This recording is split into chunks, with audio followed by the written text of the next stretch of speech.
عام طور پر ہمارے اور آپ کے اندر بھی عقیدہ پایا جاتا ہے اور ہم بھی یہ یقین رکھتے ہیں کہ چھوت چھات کی بیماری ہے. خاص طور سے ابھی جلد ہی کورونا کا جو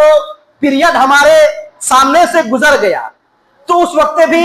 ہمیں اور آپ کو یہ تنبیہ کی گئی تھی کہ آپ ماسک لگا کر کے رکھو, سوشل ڈسٹینسنگ رکھا کرو. تو اب ہمارے ذہن و دماغ کے اندر یہ آ رہا ہے کہ اس کا مطلب چھوت چھات کی بیماری ہے. میرے بھائیوں اور بہنوں, ہمارے اوپر جو بھی چیزیں آ رہی ہیں اللہ رب العالمین نے ہمارے مقدر میں لکھا ہے. اللہ رب العالمین نے جس کے لیے کورونا لکھا تھا اس کو کورونا پہنچا. ورنہ کتنے ایسے لوگ ہیں کہ ایک گھر کے ایک آدمی کو, دو آدمی کو بیماری ہوئی, پورے گھر والوں کو کیوں نہیں ہوئی؟ گھر میں سب ایک ساتھ رہتے تھے, میاں بیوی ایک ساتھ سو رہے تھے, لیکن بیوی کو ہو رہا ہے تو میاں کو نہیں ہوا, میاں کو ہوا تو بیوی کو نہیں ہوا. ہمارے ذہن و دماغ میں جو شکوک و شبہات آ رہے ہیں صحابہ کرام کے دماغ میں بھی آیا تھا. چنانچہ صحیح بخاری حدیث نمبر 5775 میں ابو ہریرہ رضی اللہ تعالیٰ عنہ کی ایک حدیث بیان کی گئی ہے. وہ بیان کرتے ہیں کہ جب نبی صلی اللہ علیہ وسلم نے یہ بات کہی لا ادوا کہ چھوت چھات کی کوئی بیماری نہیں ہے,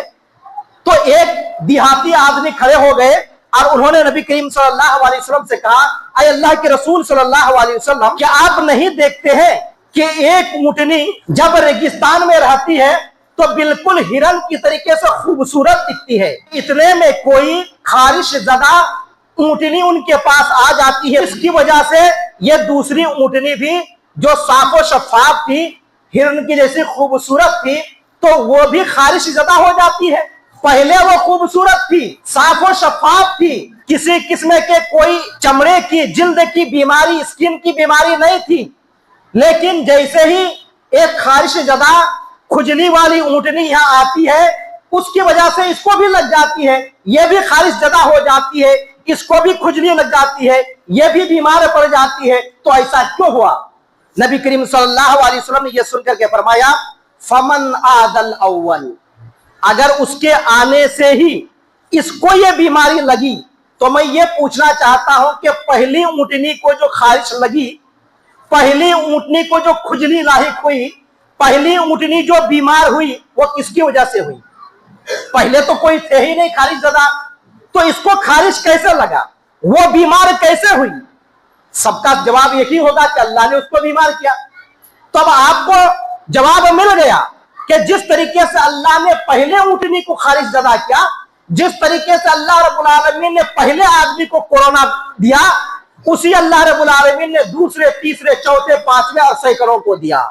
تو میرے بھائیوں, یہ عقیدہ, اسلامی عقیدہ رکھیے کہ اللہ رب العالمین کے حکم کے بغیر کوئی بھی چیز نہیں ہوتا ہے. اللہ رب العالمین نے جس کے مقدر میں جو چیز لکھا ہوا ہے اس کو وہی ہوتا ہے, لیکن ہمیں اور آپ کو احتیاط برتنے کے لیے کہا گیا ہے. حدیث کے اندر یہ بھی بیان کیا ہے کہ اگر کسی جگہ طاعون کی بیماری پھیلی ہوئی ہے تو اس جگہ مت جاؤ, اور اگر تم طاعون زدہ جگہ میں ہو تو وہاں سے نکل کر کے دوسری جگہ مت جاؤ. یہ تعلیم دی جا رہی ہے کہ اللہ کے حکم سے ہی سب کچھ ہوتا ہے,